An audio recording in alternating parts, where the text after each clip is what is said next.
Hi everyone, welcome to a guide for TGPSC exams. Previous వీడియోలో మనం Telangana moment phase 1లో భాగంగా sixth చాప్టర్ని 13 bits దాకా discuss చేశామండి. సో ఈ వీడియోలో మనం సిక్స్త్ చాప్టర్లో 14 బిట్ నుంచి మనం డిస్కస్ చేస్తాము. సో 14 బిట్ వచ్చేసరికి పెద్ద మనుషుల ఒప్పందం ప్రకారము రాష్ట్రీయ కేంద్రీయ సాధారణ పాలన వ్యయాన్ని నిష్పత్తి ప్రకారం భరించాలి ఇరు ప్రాంతాలు. కానీ ఎంత నిష్పత్తిలో భరించాలో చెప్పనందున బడ్జెట్ నాటికి 1957 బడ్జెట్ నాటికి ఆర్థిక శాఖ కొన్ని మార్గదర్శకాలను ఇచ్చిందనేది ఇక్కడ గుర్తుంచుకోవాలండి.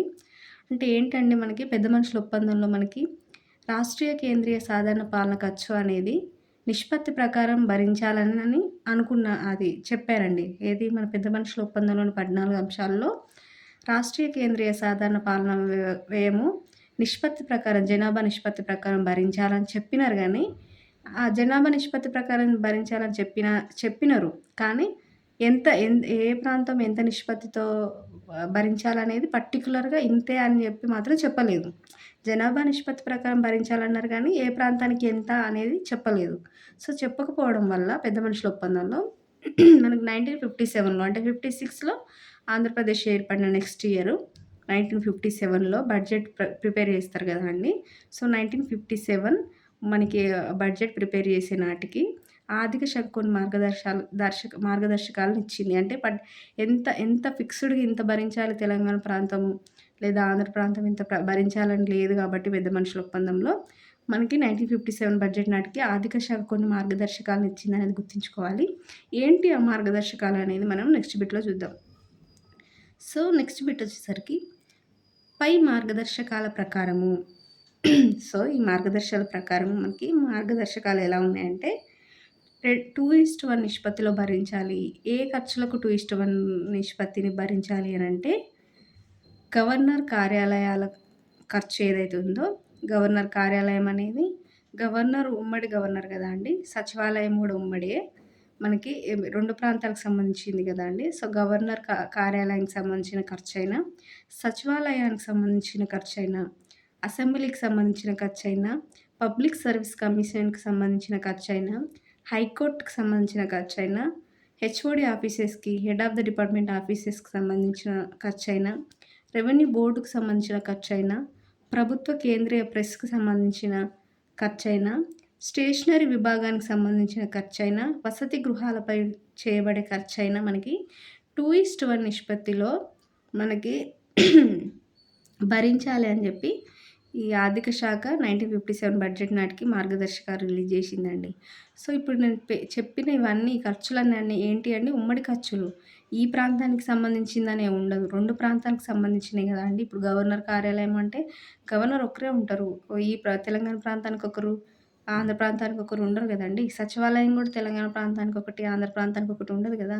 సో, ఇవన్నీ ఉమ్మడి ఖర్చులు. సో, ఈ ఉమ్మడి ఖర్చుల్ని మనకి 2:1 నిష్పత్తిలో 2:1 అంటే ఇప్పుడు 3 భాగాలు తీసుకుంటే గనుక చేసిన ఖర్చు 3 భాగాలు ఉంటే గనుక, ఆ 3 భాగాలలో 2 భాగాలు ఆంధ్ర ప్రాంతం భరిస్తే, ఒక భాగం మాత్రము తెలంగాణ ప్రాంతం భరించాలనేదే ఇక్కడ మనకి ఈ 1957 బడ్జెట్ నాటికి ఆర్థిక శాఖ ఇచ్చిన మా మార్గ కొన్ని మార్గదర్శకాలు.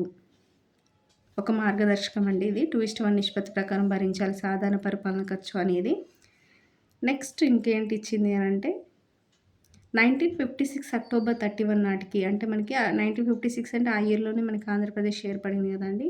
సో, ఆంధ్రప్రదేశ్ ఏర్పడిన సంవత్సరంలోనే మనకి అక్టోబర్ 31 దాకా పెన్షన్ అనేది మనకి ఎట్లా ఇచ్చేవాళ్ళు పెన్షన్ అంటే, ఇప్పుడు తెలంగాణ ప్రాంతానికి పెన్షన్స్ ఎట్లా ఇచ్చేవాళ్ళు, ఆంధ్ర ప్రాంతానికి పెన్షన్స్ ఎట్లా ఇచ్చేవాళ్ళు అనంటే, తెలంగాణ ప్రాంతానికి ఆ ప్రాంత ఆదాయం నుంచే ఇచ్చేవాళ్ళండి. అంటే ఇప్పుడు తెలంగాణ ప్రాంతం నుంచి ఆదాయం వస్తది గదా! ఆ ప్రాంతం నుంచి వచ్చిన ఆదాయం నుంచి ఆ ప్రాంతం వాళ్ళకి పెన్షన్ ఇచ్చేవాళ్ళు. ఇప్పుడు తెలంగాణ ప్రాంతం ఫర్ ఎగ్జాంపుల్ తెలంగాణ ప్రాంతం నుంచి వచ్చే ఆదాయం నుంచి ఆంధ్ర ప్రాంత వ్యక్తులకు పెన్షన్స్ ఇవ్వగూడదు గదండీ!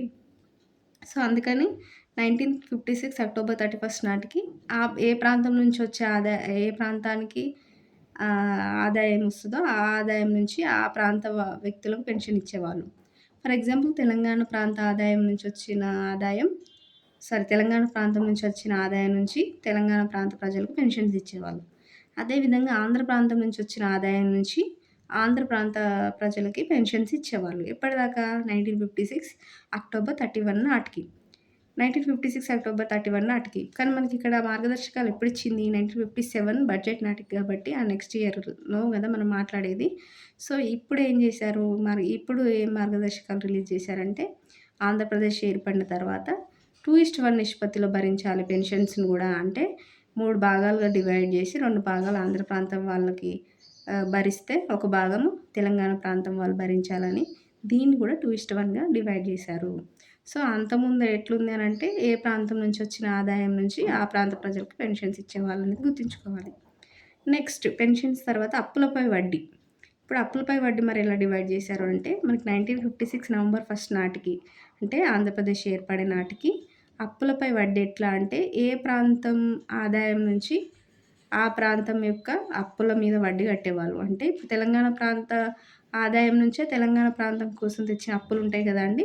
సో, తెలంగాణ ప్రాంతం కోసం తెచ్చిన అప్పుల మీద వడ్డీ ఆ ప్రాంతం నుంచి వచ్చిన ఆదాయం నుంచే కట్టేవాళ్ళు. మరిప్పుడు ఆంధ్రప్రదేశ్ ఏర్పడింది గదా! ఏర్పడిన తర్వాత మరి దీన్ని ఎట్లా డివైడ్ చేశారంటే, ఇప్పుడు దీన్ని 2:1గా గాకుండా అప్పుల మీద వడ్డీ మాత్రం ఎట్లా డివైడ్ చేశారంటే, ఏ ప్రాంతానికి ఎంత ఉపయోగిస్తే, సో, అప్పు తీసుకొచ్చారు. ఓ 100,00,00,000 అప్పు తీసుకొచ్చారు. 100,00,00,000 అప్పు తీసుకొచ్చి 100,00,00,000 ఆంధ్ర ప్రాంతానికి ఉపయోగించారనుకో, దాంట్లో 2:1 అని జెప్పి మేము 2 భాగాలు మేము కడతాం, ఒక భాగం మీరు కట్టాలంటే కుదరదు గదండీ! సో, ఏ ప్రాంతానికి ఎంత ఉపయోగిస్తే అంతపై వడ్డీ ఆ ప్రాంత ఆదాయం నుంచే కట్టాలనేదే మనకి ఆంధ్రప్రదేశ్ ఏర్పడిన తర్వాత మనకి 1957 బడ్జెట్ నాటికి ఆర్థిక శాఖ ఇచ్చిన మార్గనిర్దేశకము. సో, ఏ ఏ విషయాల్లో మనకి మార్గదర్శకాలు రిలీజ్ చేసింది అంటే, ఒకటి సాధారణ పరిపాలన ఖర్చేమో 2:1 నిష్పత్తి ప్రకారం ఉండాలి.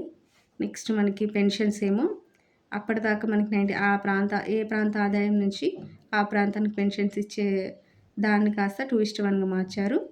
తర్వాత అప్పులపై వడ్డీ ఏమో ఏ ప్రాంతానికి ఎంత ఉపయోగిస్తే, తెచ్చిన అప్పు ఏ ప్రాంతానికి ఎంత ఉపయోగిస్తే అంతపై వడ్డీ ఆ ప్రాంత ఆదాయం నుంచి కట్టాలనేది మనకి అప్పులపై వడ్డీ గురించి మార్గదర్శకాలు రిలీజ్ చేసిందని గుర్తుంచుకోవాలి.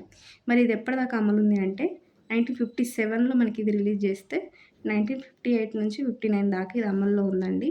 ఈ పై మార్గదర్శకాలనేటియి జస్ట్ ఒక 1 ఇయర్ దాకా, అంతే 1 ఆర్ 2 ఇయర్స్ దాకా అమలుందంతే. మళ్ళీ ఆ తర్వాత ఏం చేసినారు అనేది చూద్దాం. తర్వాత చేసిందే గదండీ ఉల్లంఘనలు. అది అనుకున్న దాన్ని అమలు చేయకుండా ఉండడం వల్లనే గదా అందరూ మాకు న్యాయంగా దక్కాల్సిన వాట దక్కలేదు. మీరు ఒప్పుకున్న పరిరక్షణలు మాకు అమలు పరచలేదు. వాటన్నిటిని ఉల్లంఘించిర్రు. దీనివలన మాకు అన్యాయం జరిగింది తెలంగాణ ప్రాంత ప్రజలకి అని జెప్పి తిరుగుబాటు చేస్తేనే కదా తొలి దశ ఉద్యమం అనేది 1969లో జరిగింది. స్టార్ట్ అయింది. సో, ఇది ఈ మార్గదర్శకాలు జస్ట్ 1, 2 ఇయర్స్ అంతే. అక్కడి దాకానే మనకు అమలు పరిచారని గుర్తుంచుకోండి. తర్వాతేంటి, Telangana regional committee plus Andhra Pradesh government ఒప్పందం ఎలా ఉంది అనంటే, మనకి తెలంగాణ రీజనల్ కమిటీ మనకి పెద్ద మనుషుల ఒప్పందం ప్రకారం ఏర్పడింది గదండీ! అదే తెలంగాణ ప్రాంతీయ కమిటీనే మనము తెలంగాణ రీజనల్ కమిటీ అంటాం ఇంగ్లీష్‌లో. ప్లస్ ఏపీ గవర్నమెంట్ అంటే ఆంధ్రప్రదేశ్ గవర్నమెంట్ ఒక ఒప్పందం చేసుకున్నాయండి ఆదాయ వ్యయాల పైన. సో, ఏంటి ఈ 2 కలిసి చేసుకున్న ఒప్పందం ప్రకారం మరి ఆదాయ వ్యయాల పైన ఎట్లా డివైడ్ చేసుకున్నారు అంటే, ఏ ప్రాంత ఆదాయ వ్యయము ఆ ప్రాంతానికే. అంటే ఏ ప్రాంతం నుంచి వచ్చిన ఆదాయము ఆ ప్రాంతానికి వ్యయం చేయాలి. అంటే వచ్చిన ఇన్‌కమ్‌ని ఇప్పుడు తెలంగాణ ప్రాంతం నుంచి వచ్చిన ఆదాయాన్ని తెలంగాణ ప్రాంతానికే ఖర్చు చేయాలి. అంటే అక్కడి నుంచి వచ్చిన ఆదాయం అక్కడికే వ్యయం. దానికే ఖర్చు చేయాలి. ఆంధ్ర ప్రాంతం నుంచి వచ్చిన ఆదాయం ఆంధ్ర ప్రాంతానికే ఖర్చు చేయాలి. సో, ఆదాయ వ్యయం అనేది ఏ ప్రాంతం నుంచి వచ్చింది ఆ ప్రాంతానికే ఉండాలనేది ఫస్ట్ ఒప్పందం అండి. రెండో ఒప్పందం ఏంటంటే, కొన్ని ఉమ్మడి ఖర్చులుంటాయి. ఇందాక నేను చెప్పాను గదండీ! కొన్ని ఉమ్మడి ఆఫీసులుంటాయి. సెపరేట్‌గా ఈ ప్రాంతానికి ఒకటి, ఆ ప్రాంతానికి ఒకటి అని ఉండదు. ఉమ్మడిగా ఉంటాయి 2 ప్రాంతాలకు కలిపి. సో, మరి అటువంటి ఉమ్మడి ఖర్చులను ఏం చేయాలి అనంటే, 2:1 రేషియోలో డివైడ్ జేసుకోవాలి ఆ ఖర్చుని. అంటే 2% ఆంధ్ర ప్రాంతానికి, 1% తెలంగాణ ప్రాంతానికి. ఇక్కడ మీరు అనుకోవచ్చు, ఇక్కడ తెలంగాణ ప్రాంతానికే ఎక్కువ బెనిఫిట్ జరుగుతది గదా! ఎందుకంటే తెలంగాణ ప్రాంత ప్రజలు ఏమంటారు, తెలంగాణకు 1% ఇది ఇస్తున్నారు ఖర్చు. 2 సారీ, ఒకటే 1% గాదండి. ఒక భాగం ఇస్తున్నారు. ఒక పార్టే ఇస్తున్నారు. 2 పార్ట్‌లు వాళ్ళే కడుతున్నారు గదా! అని కన్‌ఫ్యూజ్ అవుతారు. బట్ మనకు తెలంగాణ నుంచి వచ్చే తెలంగాణ ప్రజలు ప్లస్ తెలంగాణ విస్తీర్ణం అనేది చిన్నది గదా అండి!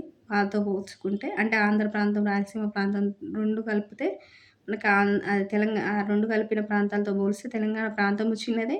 ప్లస్ జనాభా చిన్నదే గాబట్టి, మనకు తగ్గట్టుగానే అంటే మన జనాభా నిష్పత్తి ప్రకారమే మనకి ఇది ఒక పార్ట్ మనకి డివైడ్ జేస్తున్నారండి. సో, మనకిక్కడ ఏం బెనిఫిట్ ఏం జరిగినట్టు గాదు. వాళ్ళేమో ఎక్కువ కడుతున్నట్టు గాదు. మనమేమో తక్కువ కడుతున్నట్టు గాదు. సో, ఉమ్మడి ఖర్చు హైదరాబాద్ ఖర్చు అనేది 2:1 రేషియోలో డివైడ్ జేశారు. 2 భాగాలు ఆంధ్ర ప్రాంతానికి, ఒక భాగము తెలంగాణ ప్రాంతానికి. మరి కేంద్రం నిధులు, గ్రాంటులు గనుక ఇస్తే గనుక కేంద్రం నుంచి కొన్ని నిధులు, గ్రాంట్‌లొస్తాయి గదండీ! అప్పులు గాకుండా నిధులు, గ్రాంట్‌లు ఇచ్చినప్పుడు, ఆ నిధులు, గ్రాంట్‌లు మరి ఎలా ఖర్చు చేయాలి? అనంటే ఇప్పుడు నిధులు, గ్రాంట్‌లు గూడా 2 ఏమంటే 2:1 రేషియోలోనే డివైడ్ జేసుకున్నారు. అంటే ఖర్చు మేము 2 భాగాలు కట్టుకుంటాము, పెడతాము. ఒక భాగం తెలంగాణ ప్రాంతం పెట్టండి. అదేవిధంగా కేంద్రం నుంచి నిధులు, గ్రాంట్‌లొస్తే 2 భాగాలు మేమే తీసుకుంటాం. ఒక్క భాగం మాత్రమే మీకిస్తాం. సో, ఇక్కడ చూసుకోండి ఇన్‌కమ్ అయినా, ఔట్ గోయింగ్ అయినా 2:1 పర్సెంటేజ్ ఉంది. సో, అనేది మీరిక్కడ గుర్తుంచుకోవాలి. 2:1 రేషియోలో ఉంది. సారీ పర్సెంటేజ్ అంటున్నా. 2:1 రేషియోలో ఉంది. నెక్స్ట్ వచ్చేసరికి నాలుగో ఒప్పందం ఏంటంటే, పథకాలపై మరియు ప్రాజెక్ట్‌లపై గ్రాంటులు. ఇప్పుడు కొన్ని పథకాల మీద, కొన్ని ప్రాజెక్ట్‌ల మీద స్పెషల్ గ్రాంటులు ఉంటాయి గదండీ! సో, అటువంటి స్పెషల్ గ్రాంటులు ఎట్లా డివైడ్ జేసుకోవాలి మరి అనంటే, ఇప్పుడు ఒక పథకము ఒక ప్రాంతంలో అమలు జేస్తున్నారు. ఇంకో ప్రాంతంలో జేయట్లేదనుకోండి. ఇప్పుడు మొత్తం రాష్ట్రానికి దాన్ని ఆపాదించలేం గదండీ! 2:1 అని జెప్పి. అంటే ఇక్కడ దాని యొక్క ఫలితాన్ని లేదా ప్రయోజనాన్ని పొందని ప్రాంతానికి ఆ ఖర్చును భరించాల్సిన అవసరం లేదు. అదేవిధంగా గ్రాంట్‌ని తీసుకోవాల్సిన అవసరం గూడా లేదు. సో, ఆ పథకమైనా, ప్రాజెక్ట్ అయినా ఏదైతే దేని మీదనైతే గ్రాంటులొస్తున్నాయో, ఆ పథకం లేదా ప్రాజెక్టు ఏ ప్రాంతంలో అమలు జేస్తే అంటే అది తెలంగాణ ప్రాంతంలో ఉంటే గనక, తెలంగాణ ప్రాంతంలో ఉన్న ప్రాజెక్ట్ అయినా గానీ, పథకమైనా సరే, దానికి సంబంధించిన గ్రాంట్‌లు ఆ ప్రాంతానికి చెందుతాయి. ఒకవేళ అది ఆంధ్ర ప్రాంతంలో ఉండే పథకమైన, ప్రాజెక్ట్ అయినా దాని మీద వచ్చే గ్రాంటులు ఆ ప్రాంతానికే చెందుతాయి. సో, అది ఏ ప్రాంతంలో అమలు చేస్తే ఆ ప్రాంతానికి వాటిని చెల్లించాలనేదే మనకి 4 ఒప్పందము. ఈ 4 ఒప్పందాలు మనకి ఎవరెవరు చేసుకున్నారనేది ఇంపార్టెంట్. ఎవరంటే Telangana regional committee plus Andhra Pradesh government అండి. ఇక్కడ మీకు కొంచెం ఇంప్రెసివ్‌గా అనిపిస్తది. కరెక్టే గదా! న్యాయంగానే డివైడ్ జేషినారు గదా! ఇక్కడ. మనకి ఏం తెలంగాణ ప్రాంతానికి ఎక్కువ ఎయలేదు గదా! అంటే జనాభా నిష్పత్తి ప్రకారమే ఏషినారు. ప్లస్ ఏ ప్రాంత ఖర్చు అంటే ఏ ప్రాంతంలో ఖర్చుంటే ఆ ప్రాంతంలోనే అన్నారు. ఏ ప్రాంతం నుంచి ఆదాయం ఇస్తే ఆ ఆదాయాన్ని ఆ ప్రాంతానికే ఖర్చు చేయాలన్నారు. అన్నీ రీజనబుల్‌గానే ఉన్నాయి గదా! అని అనుకోవచ్చు. బట్ ఇది ఓన్లీ పేపర్ వర్కే అండి. ఈ ఒప్పందం ఇది పేపర్ వర్క్‌లో జరిగింది. బట్ ఈ సూత్రాలు రాసుకున్నా గాని అమల్లోకి రాలేదు. అమలు చేయలేదు. అదే గదా! ఇక్కడ మనకి పెద్ద మనుషుల ఒప్పందం గూడా పేపర్ వర్కే. అదేం అమలు చేయలేదు. అదేవిధంగా ఈ ఒప్పందాలు తర్వాత తెలంగాణ ఆంధ్రప్రదేశ్ గవర్నమెంట్ తెలంగాణ రీజనల్ కమిటీతో చేసుకున్న ఈ ఒప్పందాలు గూడా పేపర్ వర్కే జస్ట్. ఇవి అమలు చేయలేదని మనకి తెలంగాణ ప్రాంతాల ఆక్రోశం అండి. తెలంగాణ ప్రాంత ప్రజల ఆవేదన ఎందుకంటే వీటిని అమలు చేయలేదు. అన్ని హామీలిస్తున్నారు, ఒప్పందాలు చేసుకుంటున్నారు, గ్యారంటీలు చేస్తున్నారు గానీ ఒక్కటి అమలు చేస్తలేరు. చేసినేమో కావాలని డిలే చేస్తున్నారు. వాటిని పర్ఫెక్ట్‌గా అమలు చేయట్లేదు. ఇంకా కోపం రాదా? ఇన్ని అబద్ధాలు చెప్పి, ఇన్ని ఇంత మోసం చేసి, ఇన్ని రకాలుగా ప్రతి ఒక్క రంగం నుంచి ఒకటని కాదండి. జస్ట్ ఒక ఒప్పందంలో చేర్చుకున్న అంశాలను నిర్లక్ష్యం చేయడమే గాకుండా, ఇంకా అన్ని రకాలుగా వ్యవసాయంలో చూసుకున్నా, నీటిపారుదలలో చూసుకున్నా, ఇంకా మనకి ఏమంటారు మిగతా విషయాలు ఏవి చూసుకున్నా గానీ, అన్ని రకాలుగా మనకి అన్యాయం చేయాలని చూస్తున్నారు. అంటే ఇచ్చింది ఒప్పుకుంది అమలు చేయట్లేదు. ఒప్పుకుంది అమలు చేయనప్పుడు వాళ్ళు ఒప్పుకోని ప్రయోజనం ఏంటండి? దాంతోటి యూజ్ ఏంటి చెప్పండి ఒప్పుకొని? సో, అది ఇక్కడ మనకి తెలంగాణ తొలి ఉద్యమానికి ఇక్కడి నుంచి మనకి తొలి అడుగు పడ్డది. ఈ టైంలో నుంచే మనకి వాళ్ళ యొక్క నిర్లక్ష్యం, వాళ్ళు చేసిన ఉల్లంఘనలు, వాళ్ళు చేసిన చూపించిన తెలంగాణ ప్రాంత ప్రజల పట్ల చూపించిన విముఖత వైఖరి ఇవన్నీ మనం అసలు వీళ్ళతో ఎందుకు కలిసి ఉండాలి? వీళ్ళు మా మా అంటే మా వనరులని, మా ఆదాయాన్ని ఉపయోగించుకొని వాళ్ళు డెవలప్ అవుతున్నారు గానీ, మమ్మల్ని డెవలప్ చేయకపోగా, మేము ఇంకా వెనుకబాటుతనానికి గురయ్యేలాగా వీళ్ళు ప్రవర్తిస్తున్నారు. మా అని చెప్పి వాళ్ళు ఒప్పుకున్నయి గూడా అమలు చేయట్లేదన్న కోపమే మనకి ఇప్పుడు ప్రెజెంట్ మనకు ఇప్పుడు తెలంగాణ రాష్ట్రం ఏర్పడడానికి ముఖ్య కారణమైందండి. అందుకే మనం ఇవన్నీ డిస్కస్ చేస్తున్నాము. నెక్స్ట్ బిట్ వచ్చేసరికి మిగులు నిధులపై సమీక్షపై కాసు బ్రహ్మానందరెడ్డి 1968 ఫిబ్రవరి 8కి ఎవరితో సమావేశమయ్యారు? సో, ఇది 68 టైంకండి. 68 అంటే మనకి జస్ట్ తెలంగాణ మూవ్‌మెంట్ స్టార్ట్ అయ్యి ఒక 1 ఇయర్ ముందు 1968లో మూవ్‌మెంట్ స్టార్ట్ అవుతదన్న టైంకి ఒక 1 ఇయర్ ముందు 1968 ఫిబ్రవరి 8కి అప్పటికే ఇది ప్రజల్లో అసంతృప్తి పెరుగుతుందండి. తెలంగాణ ప్రాంత ప్రజల్లో, తెలంగాణ ప్రాంత ప్రతినిధుల్లో అసంతృప్తి పెరుగుతుంది. అంటే 56 నుంచి 1956 నుంచి 68 దాకా అంటే ఆల్మోస్ట్ 12 ఇయర్స్ దాకా చూషినారు వీళ్ళు.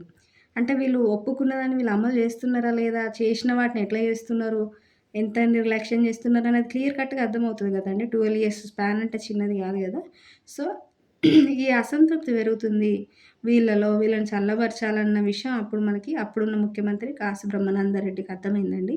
అర్థమై ఏం చేశిండు ఈయన ఈ తెలంగాణ ప్రాంత ప్రజల ఆవేశాన్ని, అసంతృప్తిని తగ్గించాలని జస్ట్ వాళ్ళ అసంతృప్తిని తగ్గించాలి. దానికి సంబంధించిన మళ్ళా ఎప్పటికప్పుడు వాళ్ళలో అసంతృప్తి రేగినప్పుడు, వాళ్ళలో ఆవేశం కట్టలుతెంచుకున్నప్పుడు, వాళ్ళని కూల్ జేయడానికి ఏదో ఆయింట్‌మెంట్ పూసినట్టు, జెండు బామ్ పూసినట్టు అప్పటిదప్పుడు ఏదో మాటలివ్వడం, మళ్ళీ వాళ్ళని కూల్ డౌన్ జేయడము, అధికార ఆశ ఉన్న వాళ్ళకి అధికారం చూపెట్టి వాళ్ళను కామ్ జేయడము, ఇలాగా లేపోతే ఎన్‌కౌంటర్‌లు జేసి ఆహ్, ఎవరైతే నిజంగా ప్రజల కోసం పోరాడి గొంతు విప్పి బయటకొస్తారో వాళ్ళని బూటకపు ఎన్‌కౌంటర్‌లు జేసి చంపేయడము. డబ్బాశ ఉన్న వాళ్ళకి డబ్బాశ చూపెట్టి వాళ్ళని కామ్ జేయడము. అధికారం ఆశ ఉన్న వాళ్ళకి అధికారం చూపెట్టి వాళ్ళని కామ్ జేయడం. ఇట్లా ఎక్కడికక్కడికి కామ్ డౌన్ చేసుకుంటూ అప్పటి మందం ఆ పరిస్థితులను మెరుగుపరుచుకుంటూ వీళ్ళు ఈ 2014 దాకా అదే కాలయాపన చేసినారండి. తెలంగాణ ప్రాంతానికి జరిగిన అన్యాయాల పట్ల. అట్లనే కాలయాపన చేశారు. సో, ఆ టైంలో గూడా ఈయన అదే జేషిండు కాసు బ్రహ్మానందరెడ్డి గూడా. ఏం చేశాడు 1968 ఫిబ్రవరి 8న టీఆర్‌సీ తెలంగాణ రీజనల్ కమిటీ ఉంది గదండీ! మన తెలంగాణ ప్రాంత అభివృద్ధి కోసం పెద్ద మనుషుల ఒప్పందంలో భాగంగా ఏర్పాటైన తెలంగాణ రీజనల్ కమిటీ చైర్మన్ అప్పుడు ఆహ్, chairman plus vice chairman Vasudevarao అనే సభ్యులు మనకి కాసు బ్రహ్మానందరెడ్డి తోటి సమావేశమయ్యిరండి. ఎప్పుడు 1968 ఫిబ్రవరి 8న.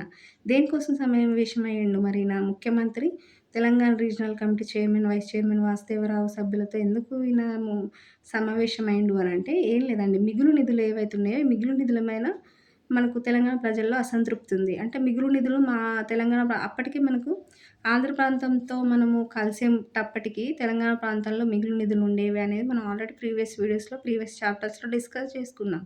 సో, అప్పటికి మనకు కలిసే నాటికి ఉన్న మిగులు నిధులు ఏవైతే ఉన్నాయో, కలిసే నాటికి ఉన్నాయి, కలిసిన తర్వాత గూడా ఉన్నాయి. తెలంగాణ ప్రాంతం నుంచి వచ్చే ఆదాయం ఎక్కువ ఖర్చు కంటే. సో, అప్పుడు ఆదాయం ఎక్కువున్నప్పుడు ఖర్చు కంటే మిగులు నిధులుంటాయి గదండీ! ఆ మిగులు నిధుల్ని తెలంగాణ మిగులు నిధులు తెలంగాణ ప్రాంతానికి ఉపయోగించాలి.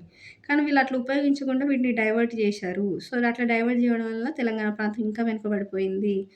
సో, దాని మీదనే ఈ ఈ దాని మీద ఆ మిగులు నిధుల మీద వచ్చే అసంతృప్తిని చల్లార్చడం కోసమే దాని మీద సమీక్ష జేయడం అని చేస్తా అని జెప్పి మనకి కాసు బ్రహ్మానందరెడ్డి ఈ Telangana regional committee chairman, vice chairman Vasudevarao సభ్యులు మొదలైన వాళ్ళతోటి ఈయన మీటింగ్ చేశాడు. ఏ రోజు మీటింగ్ అంటే 1968లో ఫిబ్రవరి 8న ఈయన మీటింగ్ అటెండ్ అయ్యాడు. మరి మీటింగ్ అటెండ్ అయిన తర్వాత ఈయన ఏం పేర్కొన్నాడు? ఈయన ఒపీనియన్ ఏంటి? ఆయన ఏం చెప్పిండు? ఆ మీటింగ్ యొక్క ఔట్‌కమ్ ఏంటనేది మనం నెక్స్ట్ బిట్‌లో చూద్దాం.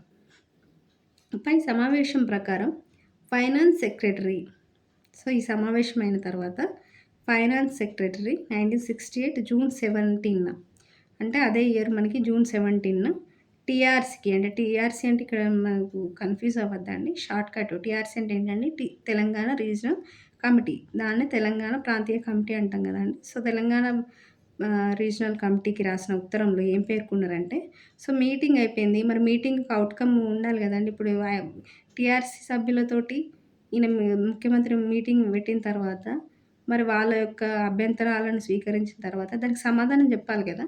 సో, దానికి సమాధానంగానే మనకి ఆంధ్రప్రదేశ్ ఫైనాన్స్ సెక్రటరీ 1968 జూన్ 17న టీఆర్‌సీకి ఒక ఉత్తరం రాసారండి. ఆ ఉత్తరం ఏంటంటే, ఆ ఉత్తరంలో సారాంశం ఏంటంటే, తెలంగాణ మిగులు నిధులు కేటాయించడం తెలంగాణకే. అంటే తెలంగాణ మిగులు నిధులు తెలంగాణకే కేటాయిస్తామని చెప్పి ఆ ఉత్తరంలో వీళ్ళు పేర్కొన్నారు. అంటే వీళ్ళు ఏమన్నారంటే తెలంగాణ మిగులు నిధుల కోసమే కదా ఇప్పుడు ఇక్కడ సమీక్ష జరిగింది, మీటింగ్ జరిగింది.